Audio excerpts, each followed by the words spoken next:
भाई पेपर दिखाओ, नहीं है तो रजिस्टर कर लो, रजिस्टर करके फिर पेपर दिखा दो। करना तो पड़ेगा, रजिस्टर भी कराना पड़ेगा, पेपर भी दिखाने पड़ेंगे, अरे आप लोग ऐसा नहीं मांगने वाले चलेगा। कौन होते हैं कागज? हैं आप लोग मांगने वाले कौन तो होते ये हैं? कौन होता है कागज मांगने वाले? सरकार मांगेगी ना। क्यों सरकार क्यों मांगे? सरकार मतलब सरकार कागज मांगे? सरकार से कुछ ना मांगो। सरकार तानाशाही करे, सरकार लोकतंत्र के खिलाफ काम करे, संविधान के खिलाफ काम करे, वो चलेगा क्या? सरकार संविधान से तो चल नहीं रही, लोकतंत्र की हत्या कर रहे हैं। वो भाई गृह राज्य मंत्री हैं, सही कह रहे हैं, होम मिनिस्टर हैं राज्य के, वो कहते दिखाओ पेपर। अगर आपके पास पेपर नहीं, दिखाओ, नहीं तो रजिस्टर कराओ फिर दिखा दो। इस कांग्रेस करना तो पड़े। से दिक्कत क्यों है इतना? अरे पता तो लगे कहाँ से फंडिंग आ रही है, कहाँ से पैसा ला रहे हैं, कैसे लोगों से कहते हैं कहाँ से पैसा ला रहे हैं, दिखाएं, ऑडिट कराएं, कहाँ से गोलमाल का पैसा गोलमोल करके कहाँ से आ रहा है वो दिखाए ना। आप जानने वाले कौन होते हैं? अरे देश का नागरिक हूँ, कांग्रेस का कार्य देश का नागरिक हूँ। जब ये लोगों से पेपर मांग सकते हैं, हम जैसे लोगों से, तो अपने भी दिखाए ना। अरे सरकार इस पे ध्यान रखेगी ना। बिल्कुल, कौन सी सरकार? तो सरकार ही तो कह रही पेपर दिखाओ। सरकार, अरे वो तो राज्य की सरकार कह रही है पेपर दिखाओ। भाई वो सही कह रहे हैं, खड़गे जी, प्रियंका खड़गे जी कह रहे हैं, सही कह रहे हैं, पेपर दिखाओ नहीं तो बैन करो। भाई आपकी जो गतिविधियां वो संदिग्ध है, आपकी गतिविधियां ठीक नहीं है, मोहन भागवत पे भरोसा नहीं है। नहीं भरोसा उन पे, भरोसा दिखाओ, दिखाओ ना पेपर। अगर वो इतने बड़े संचालक हैं आरएसएस के तो दिखाओ पेपर, कब रजिस्टर हुई, कब है, कहाँ से फंडिंग आती है, कहाँ दिखाओ। जब ये लोगों से करते हैं तो अपने पे, जब अपने पे आइए तो दिखाइए, हर जगह है दिखाओ। कभी मोदी की डिग्री मांग लेते हैं, आप कभी आरएसएस की डिग्री मांग लेते हैं, क्या तमाशा मचा रखा आप लोग? अरे तो कुछ दिखाएं भी तो सही ना मेरे प्रभु, ओ मेरे प्रभु, ये कुछ दिखाएं तो सही ना। मोदी जी डिग्री दिखाते हैं, ना वो पेपर दिखाते हैं, ना वो रजिस्टर कराते हैं, ना वो ऑडिट कराते हैं।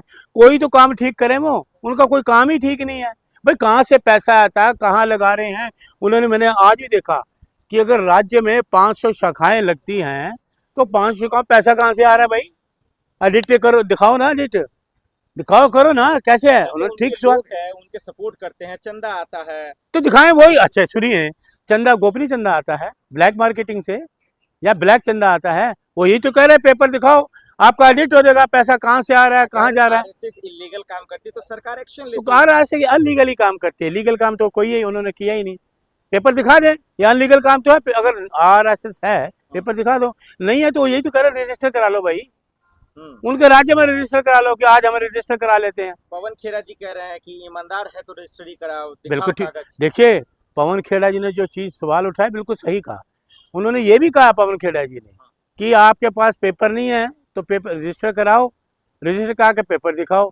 पेपर तो बनाने भी पड़ेंगे, दिखाने भी पड़ेंगे, ये कहा पवन खेड़ा जी ने। पेपर दिखाने भी पड़ेंगे, बनवाने भी पड़ेंगे। यही सरकार, यही अमित शाह मोदी से मुसलमानों से कागज मांगते तो सबको बुरा लग जाता है एनआरसी के टाइम में, और यही आरएसएस से मांगते तो बड़ी मजा आता है आपको। देखिए सुनिए, हमने तो विरोध किया हमेशा, हमेशा विरोध किया। जब उनसे पेपर में आपने पे आई तो चुप क्यों है, खामोश क्यों है? दे ना, सीधा सा सवाल उन्होंने को। सुनिए, उन्होंने खड़गे सामने जो गृह राज्य मंत्री, उन्होंने सीधा सा सवाल करा, पेपर दिखाओ, रजिस्ट्रेशन कराओ, इसमें क्यों सी गलत? लेकिन मोहन भागवत तो हिंदू मुसलमान को जोड़ने की बात करते हैं। अरे बड़ा हंसी वाला मजाक कर रहे हो आप भी है। मोहन भागवत जी हिंदू मुसलमान जोड़ने का काम करेंगे? मुसलमान और हिंदू का डीएनए एक ही है। अरे कौन, सुनो, ये नफरत फैलाने वाले मुसलमान को कहते हैं रेडी पे अपना नाम लिखो, हैं ये एक करेंगे। मुसलमान यहाँ नमाज नहीं पढ़ेगा, ये एक करेंगे। मुसलमान वहाँ मुहर्रम पे नहीं जाएगा, ये एक करेंगे। ये काम एक करने के हैं, एक करने का काम कांग्रेस करती है। जैसे राहुल गांधी जी ने कहा भारत जोड़ो यात्रा, मोहम्मद का पैगाम दिया, मोहब्बत का पैगाम दिया, वो है राहुल गांधी। वैसे नेता बनिए आप, ये बातों के नेता मत बनिए। तो आरएसएस इलीगल काम कर रही है? बिल्कुल अनलीगल है, आरएसएस ही अनलीगल है, आरएसएस अनलीगल है, अंग्रेजों के समय से आती आ रही है, ये अनलीगल है। तो रजिस्ट्री जानबूझ के नहीं करा रहे आरएसएस? भैया ये तो मुझे नहीं पता, ये वो जाने। ये तो खड़गे जी ने कहा ना रजिस्ट्री करा लो, मौका है। अरे मौका है इनको। राज्य मंत्री ने कितनी अच्छी बात की, गृह राज्य मंत्री जी ने, प्रियंका खड़गे जी ने। आपकी सरकार थी तो आपने क्यों बैन करवाया, क्यों नहीं कराया बैन? अरे सुनिए, सरदार पटेल जी ने बैन करा था, सरदार पटेल जी ने इनको बैन करा था, इंदिरा जी श्रीमती ने तब भी ये बैन करा था। आरएसएस बंद हो गया था, बार बंद किया था, सरदार पटेल जी ने कहा था कि आरएसएस को बैन करो, जिसके गुण गाते हैं, अपना मानते हैं। सरदार माननीय सरदार पटेल, स्वर्गीय सरदार पटेल जी ने कहा था कि आरएसएस बैन की जाए। तो आप भी चाहते हैं कि अभी बंद हो जाए आरएसएस? बिल्कुल होनी चाहिए, पेपर दिखाओ। अरे पेपर दिखा दो, यह सीधा सवाल है, मेरी बात सुनो। कोई, मैं देखो घुमा फिरा के बात तो नहीं कर रहा, कांग्रेस का कार्यकर्ता हूँ, मुझे भी 50 साल हो गए हैं भाई। इतनी बात है, आप उन्होंने आपको मौका दिया है, इससे अच्छा मौका क्या मिले? प्रधानमंत्री वो भी झूठ बोल रहे हैं, एक राज्य मंत्री मुख्यमंत्री हैं वो भी झूठ बोल रहे हैं। आप मुझे एक चीज बताइए, मोदी जब नोटबंदी हुई थी कैसे बोला था? सुन लीजिए, मेरी तरफ देखिए, कैमरा घुमाइए मेरी तरफ, कैमरा यूज उधर मत करो, सच्चाई करने जा रहा है अरुण मलिक। मोदी जी ने कहा था, भाइयों और बहनों 50 दिन दे दो मुझे, 50 दिन, अगर मैं कामयाब नहीं हुआ तो जिस चौराहे पे कहोगे मोदी वहां आएगा। मोदी जी 12 साल हो गए हैं, कौन से चौराहे पे आ गया आप बता दीजिए। आपने 50 दिन मांगे थे नोटबंदी के, पूरे देश की अर्थव्यवस्था खराब कर दी, बर्बाद कर दिया पूरी तरह से देश को। 12 साल में बर्बादी के कगार पे आपके लाके खड़ा कर दिया। देश की कई चीजें आपने बेच दी और ना रोजगार दिया, ना महंगाई दूर करी।